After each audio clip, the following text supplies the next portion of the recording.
Okay, so before we get going, we're going to do the next technique called keto, but before we get going on the next kata, I want to talk to you guys about the difference between kata and waza, okay? And I think that's kind of important.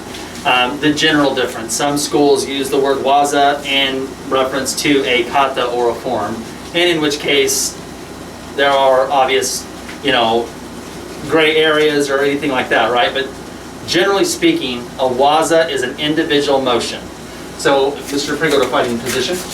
If Dupree throws Kazamizuki, go ahead. He did a waza. I did Naka Uke. I did a waza. He did one thing, I did one thing. So any Atemi waza is a waza. It's an individual motion. Any Giri waza, he throws Kega Giri, and I go Geiran Uke. He did a Giri waza, and I did Uke waza. Those are individual motions, right? They're like links. Kata is a chain. It's a form that teaches you how to link waza in a sequential order to utilize them. No kata is meant to teach you specifically this is the technique to win a fight. The people who think like that are very closed-minded and don't understand the philosophies and strategies of what kata is teaching. They can't be a high-level martial artist, especially in the Koryu. You cannot be a high-level practitioner of Koryu and then assume that a kata is, this is the technique you do in a fight. Some of them are techniques that you use in a fight, but some of them are not. Some of them are just merely teaching principles, strategies. There were so many people hundreds of years ago, they couldn't read and write. You could write them a damn scroll, but they wouldn't even be able to read it anyway. So the way that they passed on these traditions was through kuden. And every generation they would just do these various kata or forms that would then pass to the next generation. So let's just say we're gonna do a modified kata, right? So he goes to a fighting position. I'm in a fighting position, and let's say he throws a jab cross combination. So he goes one, I back here, and then I kick, and then I come back to Kamae. This is just throwing some random technique out. So that we're going to call that kata whatever whatever, right? That's literally kata whatever whatever. So they come up with a name that sounds really esoteric, if you will, like monkey grabbing the peach or something along those lines, right?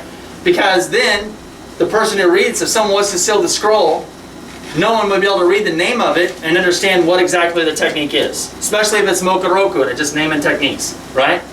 But if you look at the technique we just did, he came in with a waza, I did a waza, I did a waza, I did another waza, and I came back to Kamae. Kamae is waza, individual motion.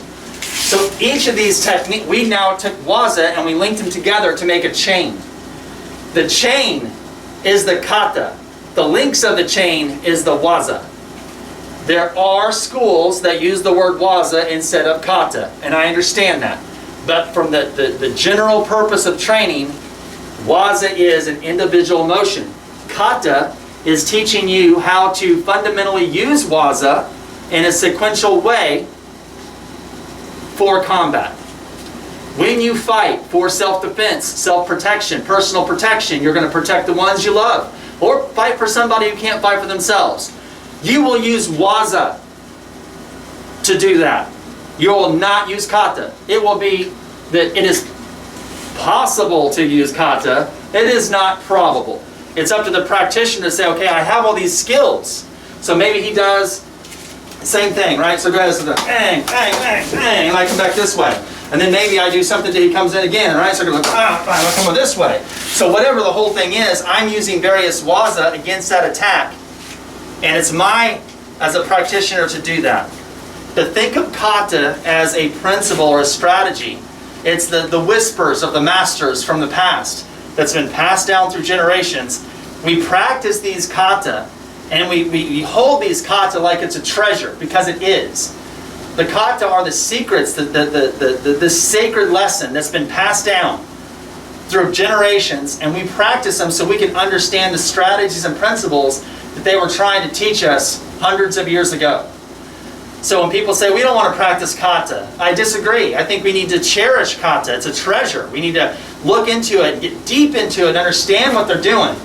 And then we could take those principles and strategies and philosophies and apply that to what we're doing now for self-defense, self-protection, personal protection, etc. Right? So keep that in mind. Technique we're working on now is against a 2 grab. As he grabs, in this particular kata, what you're going to use is use your knuckles and you're going to strike down to the back of the hand as you step back in a strong stance, dropping your hips and trying to release this grab from the lapel, right? So I'm here, and as I strike to the back of the hand, those knuckles into the back, strong stance back, bang! Now I see what's open. I'm going to attack the Shomitsu with Kokomi Giri, bang! And then I'm stepping into Kamae, right? So shadow boxing, they grab and you're going to go 1, 2, and you can either come back, or the technique is 1, 2, and then Kamae. Right? So again, back up a bit so you can get out of front here. So he's here, and 1, 2, Kamae. You guys see the technique? All right.